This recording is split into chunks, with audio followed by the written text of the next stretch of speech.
All right, you guys, we're back. Today's warm-up, we're gonna start with some half burpees, all right? So I jump back to a plank, jump my feet back to my hands, jump and clap overhead. After that, we're doing plank hip taps. So I go back to my plank, we're gonna hold it, but I'm gonna alternate lifting one hand and touching the opposing hip. So right hand touches the left hip, left hand touches the right hip.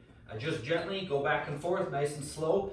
I'm trying to avoid rotating when I do that. So I'm trying to keep my hips level, not letting myself kind of rock back and forth as I go. Last, we're doing skaters. So picture somebody really trucking when they're playing hockey or when they're skating really fast, right? That's what we're trying to mimic here. So I'm gonna bend into one leg, my other leg kicks back behind, and then I bend into the other.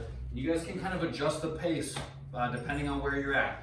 You might need to go for a little bit faster pace to get yourself warmed up. So if that's you, go for it. That's the warm up.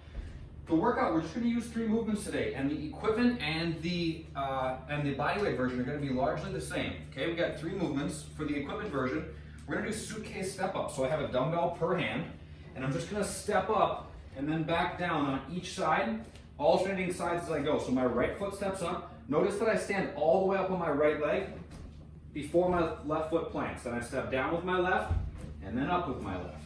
Left foot drives all the way up, and then I step down with my left. Okay, so we go back and forth on those. Next, we're doing V-ups. I lay on my back. Arms are up overhead. I'm gonna bring my feet together. I'm gonna think about squeezing my quads to keep my knees locked. Come all the way up and touch my feet. Okay, so I'm here, all the way up, touch my feet, and then come back down. All right, keep those legs locked as much as you can. It makes it more about using your core to lift your body up than it does just pulling with your hip flexors. I'm do as I say, not as I do. I'm not the best at V-ups, but that's what's gonna make the most productive for you. Last, we're doing burpees. The old favorite, all the way down to the ground, all the way back up, jump and clap overhead. The bodyweight version is the same thing, except we're gonna, instead of 12 suitcase step-ups, we're gonna do 18 unweighted step-ups, all right? So no weight, or else you can use like an odd object or something like that. Just got a few reps, but it's the same movement. You're just not adding any weight unless you have an odd object or something like that. All right, the fun. Oh, the fun. We're gonna do 3 rounds, right? You guys are gonna have to get outside. We're gonna do 3 rounds of 3 minutes of running and 3 minutes of walking, okay? So you're gonna run for 3 minutes, choose a pace that you can kind of carry throughout, and then you're gonna walk. You're gonna cool down. You're gonna get your breathing back under control. And then you're gonna run for another 3 minutes, all right?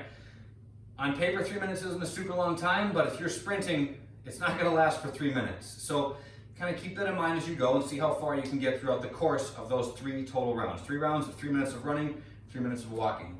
We're gonna finish this thing up in the pigeon stretch, all right? I would recommend doing this when you're warm, okay? Pigeon can be it's a little bit of an intense stretch, so do it when you're warm.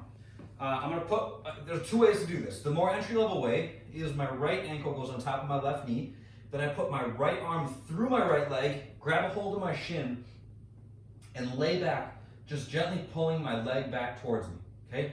Then I can do the same thing on the other side, all right? As pigeon is written, I try to get one shin kind of parallel to the front of my yoga mat, okay?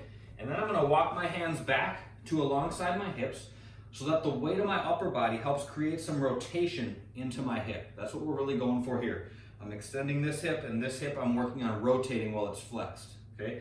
If you wanna hang out like this, I feel like I honestly get a better stretch if I hang out vertically because the weight of my upper body pushes down on my hip. But if you just wanna hang out and fold forward, you can do that. If you wanna walk your hands away from your leading leg, you can do that. But we got 3 minutes per side in the pigeon stretch, and that's gonna do it for today. I'll be back tomorrow with the next one, you guys. Have a great day. I'll see you soon.